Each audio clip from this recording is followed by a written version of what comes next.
Hello everyone and welcome back to lesson 96. We're talking about functions and graphing functions. I'm doing this one for a third time because Miss Carla deleted the other two. Sorry. So we're going to try it again. I'm sorry if my enthusiasm is waning.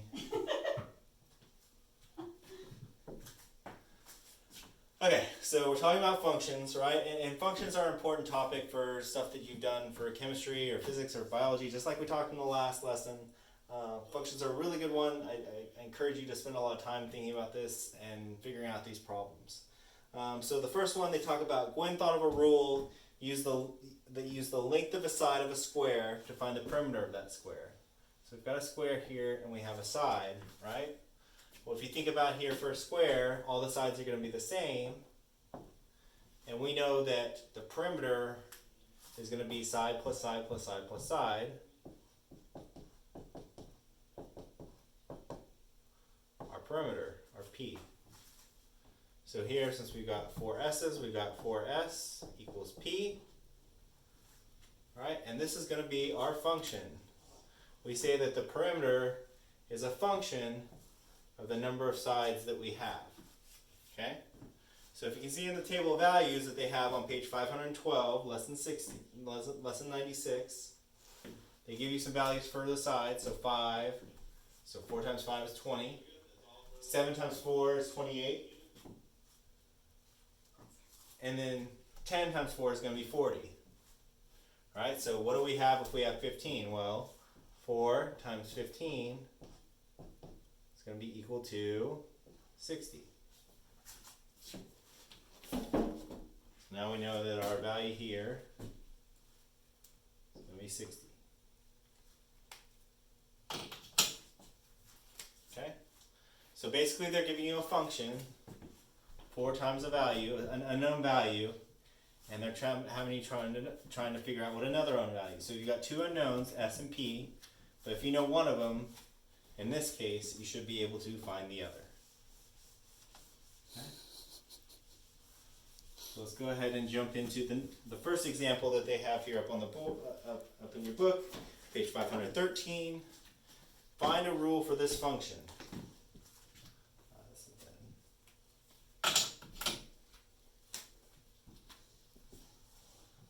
So they have values of L and M. And they give you 5, 7, 10, and 15 as your values for L. They give you some answers for M, 20. They don't give you for 7, and then 25 for 10, and 30 for 15. Okay? So let's figure out, think of all the ways you can do this. You could add, you can subtract, you can multiply, you can divide. Okay? So we know since you're going from a number to a bigger number, we can probably say it's not going to be subtraction and it's not going to be division. So let's think about multiplication. 5 times 4 is 20. So let's say 10 times 4 is going to be 40. That doesn't work. 15 times 4 is not going to be 30. So that doesn't work either. So we know it's not going to be multiplication. We're pretty sure this is going to be addition here. So say 5 plus a number, say x, equals 20. We got 10 plus x equals 25. We got 15 plus x equals 30. So let's try and figure out what that x value is, right? 5 plus what equals 20? Here we got 5 plus 15 equals 20. Let's check that. 10 plus 15 equals 25. 15 plus 15 is going to be equal 30. So we know now, we think we know what our function is.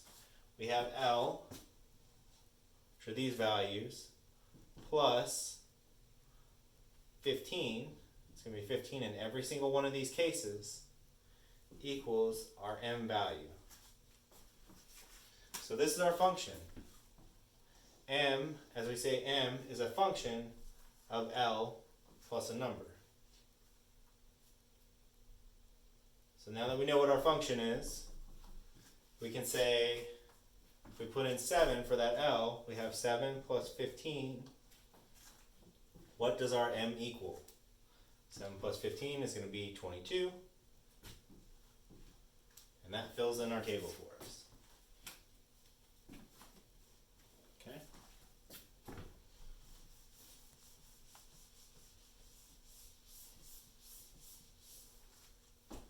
Alright, let's move on to example 2. Find the missing number in this function table. So here it's a little bit easier. They give you the function. We've got x. Our function of x is going to be 3x minus 2. Give you values of 1, 2, and 3.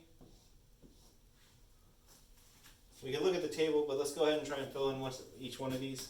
1 times 3, we have an x of 3. 3 times 1 is 3. Minus 2 equals, it's going to be 6. Minus 2 equals 4. Sorry. 3 times 1 is 3. Minus 2. Oh, no, sorry. That's not the values that they gave you.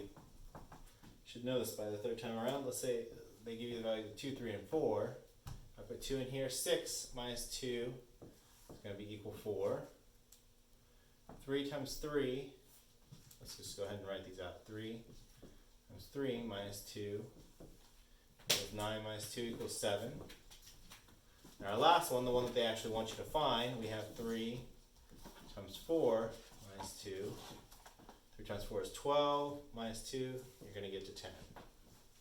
So here we have 10. Okay? So here's a little bit easier. They give you the function, and you're just going to try and find out what those missing numbers are. Okay? Now we can talk a little bit about graphing functions.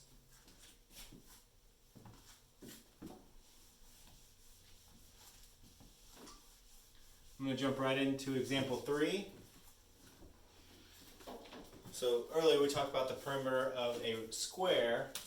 This time they're going to ask you about the perimeter of an equilateral triangle. So we know an equilateral triangle, sides are going to be the same on each side. So if you got a side and the perimeter, you just plug in a few values. So let's say we have 1. Our function is going to be s plus s plus s.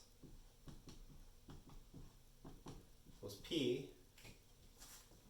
It's actually going to be 3s equals p. Okay, so in this case, if we have 1, we have 3. We've got 2, we have 6. 3, it's going to be 9. 4 is going to be 12. And 5 is 15. Now they're going to want you to graph this. We've got this table here of what our s values and what our p value is. So let's convert that to a graph.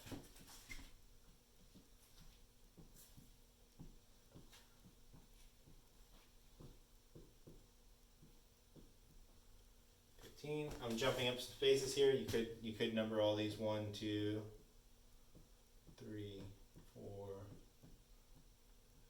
5, 6, 7, 8. Oh, sorry. That'd be more than that. 1, 2, 4, 5, 7, 8, 10, 11, 13, 14. Okay, I just kind of made a bigger value so that you can see it a little bit better on for the ones that we have in the table. Let's say we go 1, 2, 3, 4, 5. So these are our parameters, or P, and then these are our sides, S.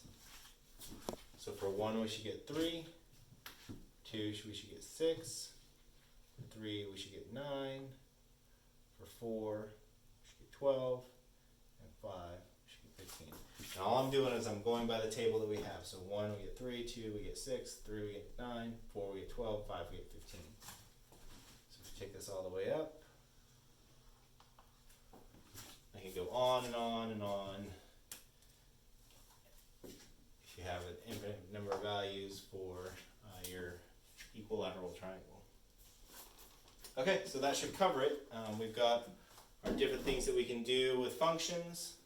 We've got our ways to graph a function. We've got our ways to find out values on a table for functions. And it's a good lesson. So I encourage you to look through all the problems, and good luck.